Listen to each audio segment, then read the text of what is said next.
Saya Rindula Syahida dari MTS Negeri 6 Pasuruan. Kali ini saya akan merasensi berjudul Membuka Rahasia Kehidupan dengan Peta Rahasia. Menjalani kehidupan sesuai dengan panduan atau peta jalan hidup dari seseorang yang lebih memahami lika-liku kehidupan merupakan suatu yang seharusnya dilakukan. Mematuhinya akan memberikan keamanan dan keselamatan. Sebaliknya, melanggarnya akan memberikan kesengsaraan dan kerugian.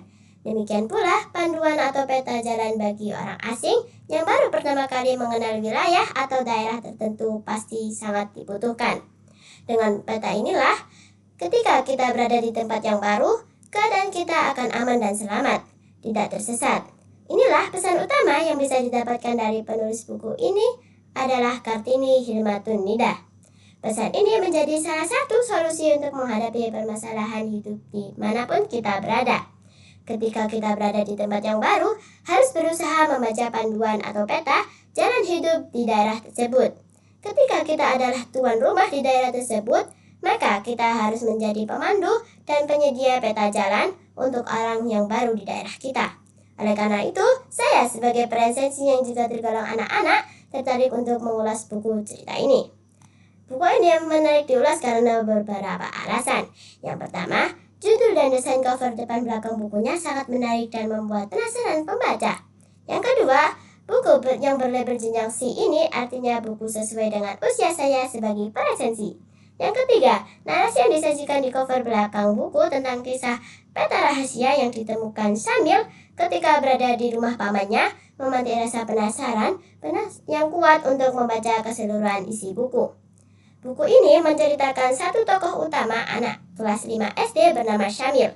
Ia dan ibunya hendak ke rumah pamannya, Paman Jo, yang berada di Taman Nasional Kutai.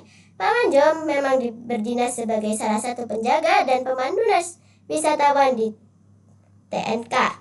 Konflik cerita dimulai ketika Syamil menemukan peta rahasia di laci bilik pamannya. Dia tidak sempat bertanya dan memberitahu pamannya, kemudian menjelajahi hutan dengan menggunakan peta rahasia. Naas, dia terjebak dalam rawa-rawa berlumpur yang dapat menarik benda-benda apapun masuk ke dalam rawa berlumpur tersebut. Dalam keadaan pasrah, badan dan nyawanya diselamatkan oleh seorang laki-laki misterius bernama Pak Nuh. Pak Nuh ternyata hidup sebedang kara dan meninggalkan anak istrinya di Bontang. Sebagai ucapan terima kasih, Syamil dan ayah ibunya mempertemukan Pak Nuh dengan anak istrinya kembali. Sebagai paragraf awal di atas, cerita ini membawa pesan tentang manfaat menjalani kehidupan sehari-hari dengan panduan dari yang lebih mengerti arah kehidupan yang sesungguhnya dan akibatnya jika meninggalkan panduan yang telah diberikan. Alur cerita yang digunakan adalah alur maju mundur. Syamil sebagai salah satunya tokoh utama mampu ditampilkan sebagai anak yang cerdas, pemberani, selalu ingin tahu dan solutif dalam menjalani permasalahan dan kehidupannya. Ia berkonflik dengan keluarganya, ibunya yang terkadang protektif, tetapi selalu memperhatikan keinginannya.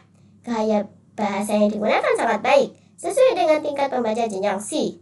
Buku ini diterbitkan oleh Kementerian Pendidikan, Kebudayaan, Riset dan Teknologi pada tahun 2024 ini tentu telah melalui proses yang panjang dalam penyusunan, penelaahan hingga akhirnya layak diterbitkan untuk dibaca semua halayak. Tak heran dari sisi kebahasaan, isi cerita, pesan cerita, dan ilustrasi yang diberikan sangat enak dan nyaman untuk dinikmati membaca. Demikian pula pengetahuan ilmiah tentang jenis-jenis hewan dan tumbuhan khas Taman Nasional Kutai yang ada di dalamnya mampu disajikan secara menarik. Hal senada juga terdapat dalam buku Kampung Sungai Burung karya Diah Santi. Namun, satu kekurangan dari buku ini adalah masih ada beberapa salah ketik di beberapa halaman. Seperti harus selalu bersama Paman Jo dan taman yang dapat dilakukan melukai kita. Dan ada beberapa lagi halaman yang lain. Sebagai kesimpulan membaca buku fiksi ini, seperti membaca keseharian hidup yang sederhana namun nyata. Konflik antar sesama dapat disajikan dengan baik dan tidak berbelit-belit. Dari buku ini, pembaca dapat memetik pesan utamanya, yakni kelapangan dada dalam menerima keadaan. Namun tetap berusaha yang terbaik dapat ditanamkan dan dilakukan sejak dini. Oleh karena itu, buku ini layak diterbitkan oleh semua kalangan, baik orang dewasa maupun anak-anak, agar memiliki kesadaran untuk memperhatikan panduan atau petunjuk atau atau peta jalan hidup yang baik dan benar sejak dini. Demikian resensi saya. Wassalamualaikum warahmatullahi wabarakatuh.